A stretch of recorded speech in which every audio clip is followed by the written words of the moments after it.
Welcome to day 50. Summer 2025 in Norway.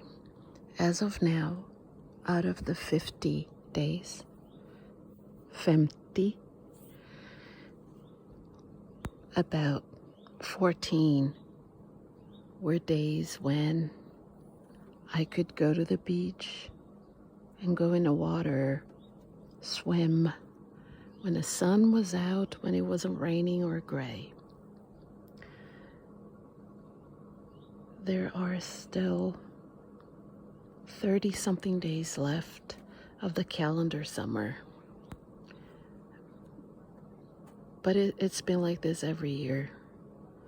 Most of the summer are days like this. Norway is beautiful. Norway is rich. Norway has fjords. People are nice for the most part. The flowers in the summer are beautiful. The mountains are beautiful. In the winter, it's fantastic for winter sports.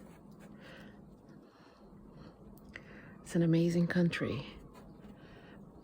But no one's gonna gaslight me and say it's only cold in the winter and it's hot the whole summer, because it's not.